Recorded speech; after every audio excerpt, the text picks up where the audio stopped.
नमस्कार, आप सभी का एक बार फिर से स्वागत है हमारे चैनल में। आप सभी को नवरात्र की हार्दिक शुभकामनाएं। रामपुर नगर में रामचंद्र नाम का एक सेठ रहता था। उसका बहुत बड़ा व्यापार था। यूं तो उसके नाम में ही भगवान का नाम था, पर वो कभी ईश्वर में यकीन नहीं करता था। लेकिन उसकी पत्नी श्यामा बहुत ही धार्मिक औरत थी और माँ दुर्गा की भक्त थी। उन्हें एक दिन एक बच्चा हुआ। अजी सुनते हो, आज माँ दुर्गा का पंडाल सजा है और हमने अभी तक हमारे लल्ला को माता रानी के दर्शन नहीं कराए। आज शाम हम वहाँ दर्शन करने चलेंगे। मैंने तुम्हें कितनी बार कहा है, मुझे अपने इस पूजा पाठ के काम से दूर रखा करो। मुझे कहीं नहीं जाना है। आपको नहीं जाना तो क्या, आप मुझे तो ले जाइए। अच्छा ठीक है, शाम को तैयार रहना। शाम को घर लौटकर रामचंद्र फिर गुस्सा करते हुए मंदिर लेकर जाता है। मुझे आज तक समझ नहीं आया कि मेरे पति की माता रानी में आस्था क्यों नहीं है। फिर वे मंदिर पहुंच जाते हैं। श्यामा, मुझे पास में कुछ काम है, तो तुम ऐसा करो, दर्शन करके आ जाओ। अरे, मैं मुन्ने को तो साथ ले जाऊं ना। नहीं, मुन्ने को मुझे तुम्हारी तरह नहीं बनाना है, वो मेरे ही साथ रहेगा। श्यामा उदास मन से मंदिर में प्रवेश करती है और माँ दुर्गा को प्रणाम करते हुए कहती है, माँ मुझे क्षमा कर दीजिए, मैं कुछ भी कर लूं, मेरे पति के मन में आपके प्रति आस्था नहीं जगा पाई। अब आप ही ऐसी कृपा करो कि वो आपकी भक्ति में लीन हो जाएं। रामचंद्र अपना काम खत्म करके मंदिर के बाहर आ जाता है। तभी अचानक पंडाल में से बहुत सी भीड़ आती है और उसी भगदड़ में उसका मुन्ना हाथ छुड़ा लेता है। रामचंद्र और श्यामा बहुत कोशिश करते हैं उसे ढूंढने की, पर वो नहीं मिलता।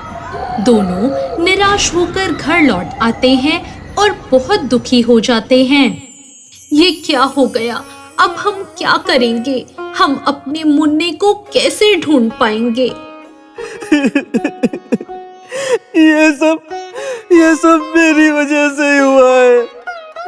ना वो मेरे साथ रहता और ना ही वो खोता।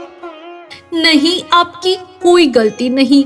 मैंने ही आपको साथ में मंदिर चलने को कहा था। अगले दिन सुबह सुबह दोनों अपने लल्ला को ढूंढने के लिए निकल जाते हैं। लेकिन श्यामा माँ दुर्गा की मूर्ति के सामने बैठकर रोने लगती है और कहती है, हे माँ, हमसे जो भी भूल हुई है उसे क्षमा कर दो, बस मेरा मुन्ना लौटा दो। श्यामा, अब यहाँ समय खराब ना करो, हमें चलना चाहिए। दोनों निकल ही रहे होते हैं कि उनके द्वार पर 9 कन्याएं भोजन करने पहुंच जाती हैं। तुम सब आज यहाँ कैसे? आप भूल गई हैं, आपने तो हमें आज के दिन भोजन पर बुलाया था। श्यामा को याद आता है कि आज दुर्गा नवमी है और वो इस दिन कन्याओं को भोजन कराती है। लेकिन आज ये संभव नहीं है। वो हमें नहीं पता, हम तो भोजन करके ही यहाँ से जाएंगे। बहुत भूख लगी है, आप जल्दी से खाना खिला दें। श्यामा और रामचंद्र दोनों ही मना नहीं कर पाते और श्यामा उन कन्याओं को आदर सहित बिठाकर भोजन कराती है। और कुछ समय में, हम तो सिर्फ कन्याएं हैं, एक बालक भी तो चाहिए साथ में भोजन करने के लिए, पर बालक नहीं है अभी। क्यों? आपका तो एक बेटा है ना? ये बात सुनकर श्यामा और रामचंद्र दोनों ही रोने लगते हैं। क्या बात है, आप क्यों रो रहे हो? रामचंद्र सारी बात बताता है और उनसे भोजन ग्रहण करने को कहता है और माँ दुर्गा से प्रार्थना करके माफी मांगता है। पर बिना बालक तो कन्या भोज होगा ही नहीं। इतने में ही घर का दरवाजा खटखटाने की आवाज आती है। श्यामा जैसे ही दरवाजा खोलती है, चकित हो जाती है।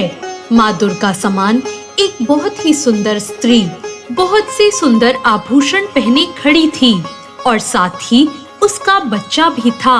रामचंद्र और श्यामा को उनका लल्ला सौंपकर वो कहती है, ये मुझे पंडाल के सामने मिला है, आपका पुत्र है क्या? वे दोनों हाँ कहते हैं और सिर झुकाकर उन्हें धन्यवाद देते हैं और जब वापस मुड़कर देखते हैं तो वो वहाँ नहीं होती। तब वे दोनों समझ जाते हैं कि ये कोई और नहीं, स्वयं माँ दुर्गा ही थी। रामचंद्र माँ दुर्गा से माफी मांगता है और क्षमा याचना करता है और आगे से पूरी खुशी के साथ वो हर वर्ष कन्याओं को भोजन कराने लगता है। तो ये थी आज की कहानी। आपको माँ दुर्गा के चमत्कार की ये कहानी कैसी लगी कमेंट करके जरूर बताएं और मेरे चैनल को सब्सक्राइब करना ना भूलें। धन्यवाद।